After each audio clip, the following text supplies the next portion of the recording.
Now to a controversial game at Old Trafford. We'll talk about the incidents in this match in Ref Watch. That's coming up 11 o'clock, in case you needed to be reminded. I mean, goodness gracious. But the result at Old Trafford means Aston Villa miss out on Champions League football next season. Overall, I can analyze so quick now the season we did, and we achieved the objective being in Europe, not the conference, not Champions League, Europe League. And this is the third year in a row playing in Europe, and we want to enjoy it. Right. I'm not even going to bother to get the smugometer out today. It's just, I mean, that would just be mean, wouldn't it? If you've missed what the smugometer is, first of all, shame on you, because you haven't been watching the football show. Secondly, it's to see how smug Stephen Warnock is by his predictions, especially over Aston Villa. Yeah. Right, so let's get to it. Aston Villa miss out on Champions League football. It promised so much. Yeah. So that promise, does that make this feel like failure? Despite the fact they did wonderfully well in the Champions League, they almost got there again. Yeah. Any other season, considering where they were when he took over, that would be great. And an FA Cup semi-final as well. So was it really that bad?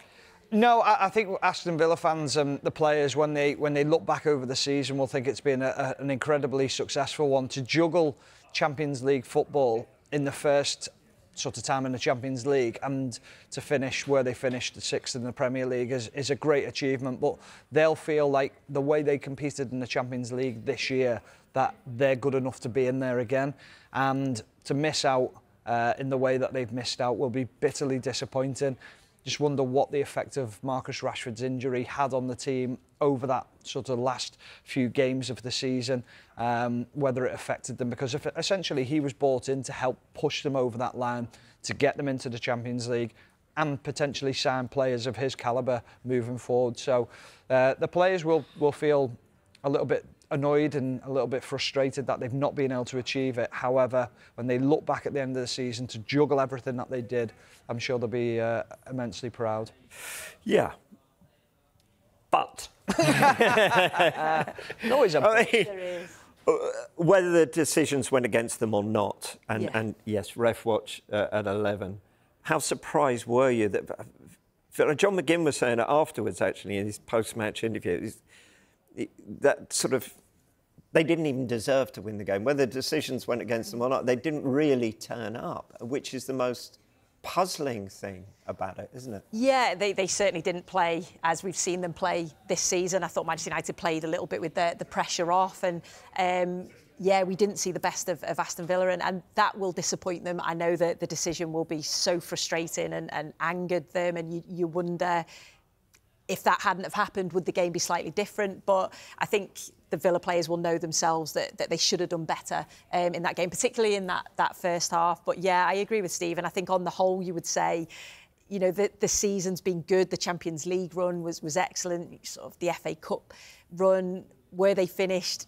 yes, they'll be disappointed because Unai Emery said our aim is to get into the Champions League. But you just feel, with Unai Emery's experience and know-how in the Europa League, he'll be looking to go and win that, won't he, next season? So you think, go and win that Champions League football and keep seeing the progression. I agree with Rashford's injury. I thought, you know, that competition between him and Watkins. I also think the Tielemans injury had a huge impact in their sort of latter stages, because he's been so pivotal, hasn't he, for them. He's been one of their best players. So, yeah, missing important players at key points in the season. But overall, we know that Unai Emery will reflect. He's so meticulous, and he'll look to go again next season. And what he's done since he's come into the football club's been tremendous. Yeah.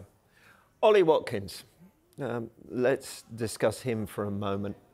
His future, how much is that in question now, Stephen? Is this the right time for him to leave, or should he stay? What will this summer bring for him? Hopefully he stays. I think when you think of what he's done at Aston Villa and the performances that he's turned in, but you've got to think of it as a two-way relationship. Villa have helped him as well, as much as he's helped them. So I think if they'd have gotten to the Champions League places, maybe they would have bought him higher quality players, but maybe that helps him a little bit and allows him to stay at the club. I think he'd have stayed anyway. I think Unai Emery would have wanted to keep someone of Ollie Watkins' quality, knows his reliability, knows his durability, knows he can count on him to be fit for large parts of the season. I think he only picked up one injury, hasn't he, since in his time at Aston Villa. So that shows you how fit and dedicated he is to the profession.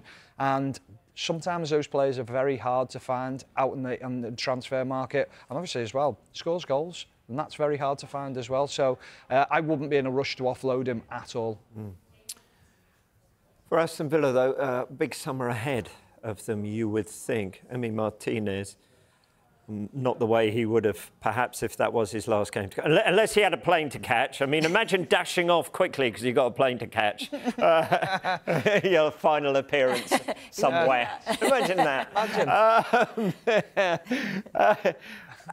How much has this slip out of the top 5 cost them in what they want to do? Will they be forced to sell? I mean, that man there as well is one who's been linked with other clubs too. So he's a prized asset. May they be forced to sell in order to recruit?